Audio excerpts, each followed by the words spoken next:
All right, Benzinga's pre-market prep. I think a first-time guest. How are you this morning? Good. How are you, Aaron? I am good. So, been kind of a crazy markets the past couple of weeks. A lot of chop. What have you been watching? Well, I tell you, over the past couple of days, just the beach out here, down in Del Rey. So that's all I've been looking at. So Oh, I nice. had to sharpen my pencil this morning to be ready to go toe to toe with you guys. But it's funny because you're looking at the same things that we look at, over at T3 and in my little universe. We kind of keep tabs on the MSTRs of the world. We keep tab on the NVIDIAs, the SMCIs, for us, and kind of looking for those more volatile rides in trading. Those have been gifts for us. Well, that means we're on the right track if we're watching the same things you guys are over at T3 Trading, because you guys do a great job. Well, do you have any specific names you want to talk about? And feel, more than welcome to share your charts if you want to, or I can pull the charts up on my end. Yeah, feel free. Go ahead. I know that if we pan out a little bit and kind of, I like to divide things in different tranches. And so we do, I don't know. I don't know if you want to call it fun stuff, but some volatile things. We do some things that are, hey, if you've got some house money to go with here. But then if we pan out and we say, all right, let's look at the stuff we're a little bit more serious about. We've been focusing a lot on two sectors that have been doing pretty well: energy and materials. When you look in the materials space, we're keeping an eye on two particular stocks. Believe it or not, Sherwin-Williams, might not be the nice. sexiest name out there, but if you take a peek, looks like you might have yourself a little bull flag forming over the past couple weeks. It recently hit some new highs. It's looking good. Several stocks in the space are, and so that was one we were taking a look at for a possible breakout of that flag to the upside. And the other one was Nucor, NUE. Yep. Really liked kind of when I look at that stock as a technical analyst, I'm seeing either one, a topping process, or two, a consolidation before breaking higher. The stock clearly has been holding up around this 180 area. And so as long as we're holding 180, we're looking for higher prices. And we think the first shot across the bow to higher prices there will be taking out the 190 area. Take out 190, of course, you're probably going to that high, and I think you probably take it out as well. So when we kind of pan out away from the hot names, and you say, okay, we have plenty in our world that are looking for more longer term, something maybe I can get into for a while. And those were two of the names that pop up to me in the material space. And then, of course, oil, we've been watching for quite some time. I believe if you look back over the last year, you've got that end of September into January channel that oil took out. And once it took that out, we started kind of getting a little bit more hyper-focused on some energy names. We do some ETF stuff. So things like the XOP and XLE came back into focus for us. But really liked what oil had done. And it looks like maybe oil wants to take a run at 85-ish here in the short term and take that out. I don't see any reason why you're not testing that high around 95. You think that inverse relationship between oil and equities continues? Like if oil starts to go up here, do other stocks get hit? Because we know they're looking at oil and the oil prices go into the CPI, and then the CPI is higher, and then all of a sudden we can't own IWM because it's going to go down. Do you think that relationship continues? I don't think I could have said it better than you, Dennis. Yeah. And so I do think it does here for a while. Speaking of, when you look at CPI, when we start talking about yields, we start talking about bonds, we also keep an eye on the TLT. TLT is probably the main vehicle that, at least again, in my little universe, that we use to trade what we think might be happening with one or the other, simply both.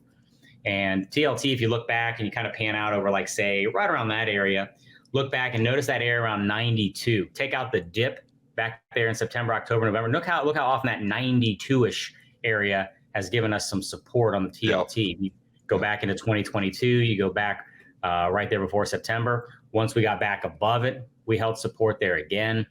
So you'll notice that's exactly where we're sitting now. And we think you take that 92 out, not only does that tell us something about where the TLT might be going, but it also tells us, kind of confirms what a lot of us are thinking about, yields and rates and such. So TLT, go ahead. Oh, sorry. No, you finish up real quick. I'll say now there's also here's where that whole, if you get too many lines on the screen, they start kind of, there's also the chance that you kind of see the potential for what we might look at as like a little bull flag here, for not little, but kind of over the past couple months. got a perfect little trend line. I would say I don't really care what you call it, what little name, but there's a nice little trend line going across those three highs. If we take take that little trend line out, that tells me something about where this might be going. If it takes out 92 on the downside, tells me, another. So we kind of sit tight and wait for the battle to play itself out and see who wins. Got it. Well, I wanted to talk about your, option trading strategy, Christian, and we do have this, QR code on the bottom if you want to check out some of Christian's trades. And then, Christian, maybe can you tell our audience exactly what they would get with this and what you're providing your users there? Yeah, you bet. So in a complete U-turn, when you talk about what we refer to as Paragon, this is a training. It takes you to a training of what we do with Paragon. And it's circling back to that kind of more fun. In other words, I always advise all my members, these trades that we're talking about, these options, these are one day. So we're putting these on like on a Thursday for the Friday. This is something, if you've got an extra $50 in your account that you don't mind losing, these are the winners that, when we hit them right, they turn into these real big, right? Or some would just simply call lotto type plays. But it certainly is, I try to, even in the training, I try to explain, look, be very, very aware of what we're talking about here. We're not talking about sophisticated investing in these trades. We're talking about, hey, MSTR, we've hit some pretty big run shots with SMCI because these things are so volatile. If we can do some analysis and get it right going into, say, a Friday, this allows us to open the door to those 500, 1,000% or more type winners. But you're also going to get wiped out when you're wrong. So a lot of people like it because if they're disciplined and they can manage their money well, and they're not putting all their money in these trades and just kind of, again, they've had a good week. I got $100. I'm going to buy a contract of that. It's been a lot of fun. It's been pretty successful for us. Got it. Well, yeah, again, guys, through that link in the chat, if you want to check out some more Christian's options trades. We love 500 to 1,000% winners here. There's nothing wrong with that. We love those. I take those. Yeah, you got to come back on next time you got, maybe we got to get you on like a Thursday before a Friday, and we'll get some of those calls in because I love playing those too. When you got 1 day till expiration and you buy a call that's 5% out of the money, next thing you know, the stock opens up and it doesn't even have to get there. I mean, it can just open up on Friday, 2% higher. And the next thing you know, you sell it. You can take some profits off the board, let the rest ride. That's what I typically do. Yeah. So yeah, I mean, you guys should definitely go check that out. Again, link is in the chat, or you can scan that QR code on the screen. All right. Well, Christian, any options trades this week that you're looking at? Actually, no, I have not been. Just simply, again, hanging out here on vacation with the family. I haven't looked at much, although I am looking at, I think that speaking of MSTR, I think you've got a little mini shelf you want to pay attention to right around that 1450 area. And NVIDIA, I'm watching around 8.25. If you pull up NVIDIA, I think that you'll see, you'll look where the gap up. I'm kind of looking at, right on, look at where you've got, what do we got here? The 23rd of February, you got that little gap up, same spot where the next gap launched from. So I think if NVIDIA continues to fall, it looks like it's down another close to 30, 25 today. I think you come down to that little shelf, you take that out and you start looking for a fall. I'd be looking at 740. So in the little communique I've been doing with my members, we follow NVIDIA a lot. And that's also, too, one of those stocks that can get us some pretty good winners when we're right. So if we position ourselves well, we can afford to take a hit here and there as long as we get some of these right. So let's talk about what I'd be watching. What do you do like when your thesis doesn't play out? Like, how do you protect yourself? Because when you're trading NVIDIA, when you're trading in MSTR, when you're trading the SMCIs, it's big returns, but it's big risk as well. Talk about how you protect your capital when you're trading these stocks. Well, so typically when you break it into these tranches, some of the trading that I do with a certain group of members is much more like the TLT. We're looking for XOPs, looking for things we can hold for weeks that you can go about your job and not worry about it. And if it goes south, like say, for example, TLT doesn't hold 92 and we decide to buy puts and then it goes right back above, we're not going to lose a lot. We're going to lick our wounds and move on. When you talk about those bigger names like that, those are ones that I reserve for the more seasoned traders that kind of know what they're getting into and know that if you play with that kind of fire on a Wednesday or a Thursday, which is typically what we do so we can get the premiums down to fan the flames of the potential reward, right? So if we're not spending $20 a contract versus if we can spend $1, $2, then it drastically increases our chances that if we're right, the winner is going to be much, much bigger, because to answer your question, in all likelihood, we're going to take some hits if we try to play with those. Something like an NVIDIA is not quite the wild animal that MSTR and SMCI can be for us. So a lot of times with those, what we'll do is we'll do some sort of hedging with a variation of a strangle, right? So we're definitely leaning on the puts for example, but we're going to buy these calls way up here just in case, that type of thing. But timing is everything too. Are we putting this trade on a Monday? Are we putting it on for a month or just a day? So you got all different time frames you're trading all the time. Yeah. What about Christian? I mean, I know you're a CMT. How do you ever look at any like fundamentals, or are you looking at anything other than charts ever? Or are you like purely technical?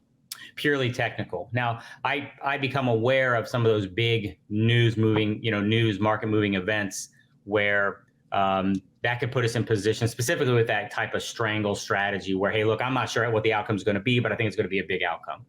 But outside of that, yeah, I tend to keep my head down, stay in my lane.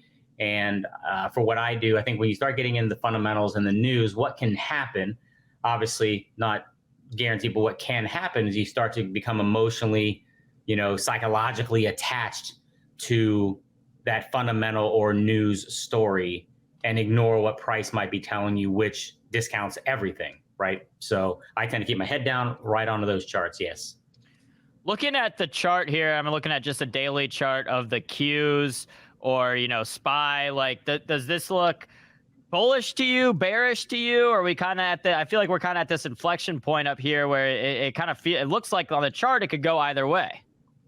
Yeah, it's one of those things where we were following on, looking Qs, looking at the NDX. We were looking at, it appears we broke out of the bottom of a channel, similar to like the S&P taking out a wedge formation, which combined with all the other factors. So we talk about momentum having been drying up. A lot have been have referenced the momentum, like say on the RSI, continuing to decline with these highs.